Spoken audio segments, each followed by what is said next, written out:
is Healthy. This is Stephanie here, your happiness enhancer. How are y'all doing tonight? Oh, that's so good. Oh, I'm so proud of you. Oh, you really took that on with compassionate communication, didn't you? Oh, I just love nonviolent communication or compassionate communication. I really like calling it compassionate communication. Get rid of that nonviolent stuff. I don't like that violent word. No, how about just compassionate communication? How do we speak in ways that help us get our needs met? Well, Dr. Marshall Rosenberg, he was a psychotherapist, and he created this whole way to communicate that helps resolve so many issues when we can patiently ask questions and listen to the answers. And there's a set of 4 questions we can ask that can help us get our needs met and help us meet the needs of others. And one of the first questions is, how did I learn about compassionate communication? Oh, wow. Well, you know me, I love to read. And so somebody gave me the book, Nonviolent Communication by Marshall Rosenberg. And it just felt like I was coming home. The language in that book and how to communicate in I statements and clearly about what our needs are and what we feel and what we want. And it just felt like coming home, that book. And so I went to a weekend workshop with Marcel Rosenberg in Santa Fe when I used to live in New Mexico. And that was just such a moving experience.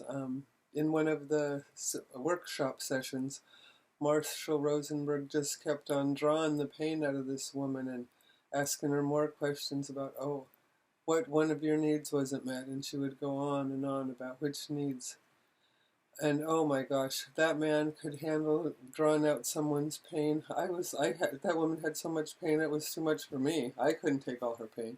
But it was such a beautiful example of just watching someone draw the pain out of a person until she really felt better and relieved just by asking these 4 simple questions,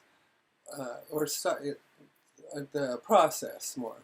So the first thing is you state what the action is that the person did uh, that gave you a feeling. So maybe someone kicked the dog, or someone ran into your car, or someone said a word that hurts your feelings. Then the next question is, how did that make you feel? And you could already state that made me feel sad or angry or frustrated. And then the next question is, what is the need that I need?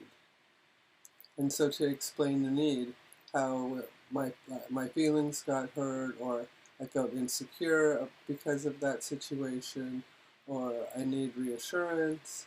That's kind of the same thing, but you get the drift. And then the last one is to have the person to do something to make it better, so that I'm expressing, or whoever's expressing, what they really want and need. Because you can't say don't do that. Someone can't, it's better to say this is what I'd like you to do. Because then someone's doing what you're asking. And that's more fun than to do something you don't want. No. Everybody wants to do what they want to do. So if we speak clearly in I statements and ask questions in a clear and concise way, then we're more apt to get our needs met, right? And that's what we want.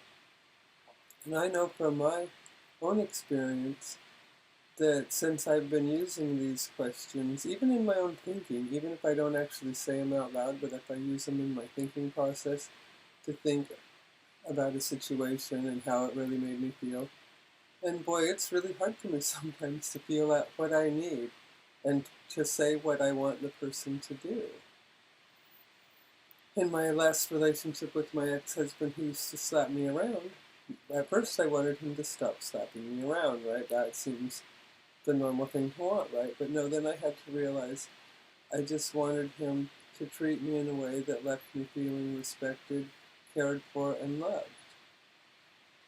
And when I really finally accepted that he just wasn't capable, it wasn't that I wasn't unworthy of being loved, it was he wasn't capable of loving me in a way that made me feel comfortable, and hopefully he found someone he could be comfortable with, that I learned through these four questions how to get my needs met, and I just said, hey, I can't do this anymore.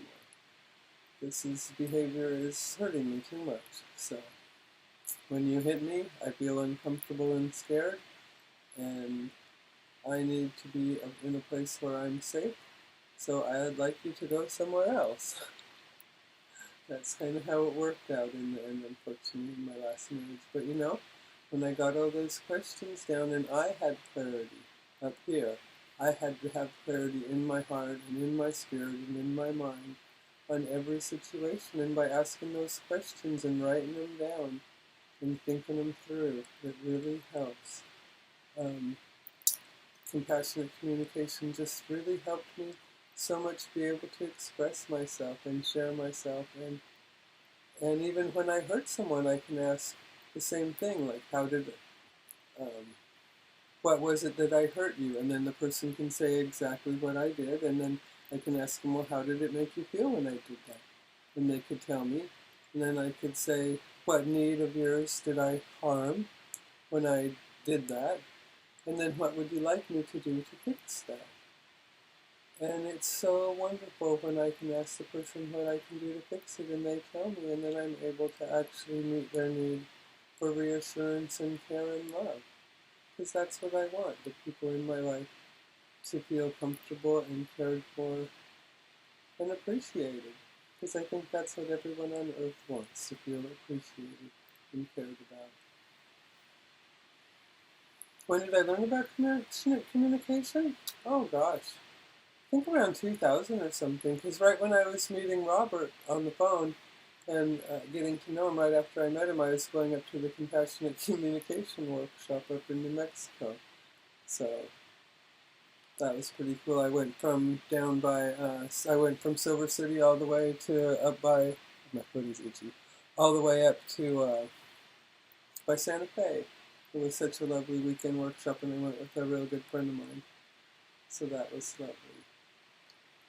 And I just hope that one day I could be as good as drawing the pain out of people as Marshall Rosenberg. He was so amazing at just not taking anything personally and just being able to allow that pain to flow out of that person like water through a dam when it bursts. It was beautiful. Mm-hmm. What did I like most about NVC? The confidence it gave me in communicating with people. Yeah, it was way easier to say what I needed to say. I used to write letters all the time to get my needs met in my family. We weren't a family of talkers, no. Then I went to AA and learned how to talk a little bit, and then compassionate communication really pushed me over the edge to be able to communicate my needs in such a clear, more concise, understandable manner, and it's really helped me to get my needs met more.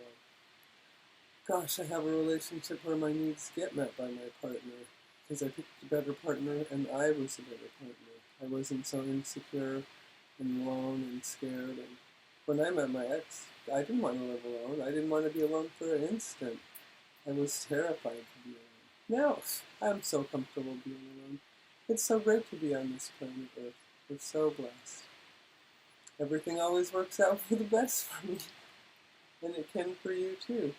Just by adjusting your attitude and your perspectives and your frame of reference. I know you can love your life because I love my life. It's so fun. And it shocks people. They don't know what to think about you if you love life, because they don't all the time love life. So hey, give it a go. Love some life, and life will love you back. Because that's karma. We get what we give. So give a good time and you'll get a good time. I love you all. Take care. Be compassionate in your communication. Love you. Hugs. Oh, what do you think? This is my favorite new painting Robert did. It's called Filtered Music in the Wind. Yeah, what do you think? I'll make it the right way, like that. Yeah. And these are on sale, a pair just like this, on Etsy. I don't think that's on the website yet, but yeah, on Etsy. And we have lots more spaces to put earrings on our websites.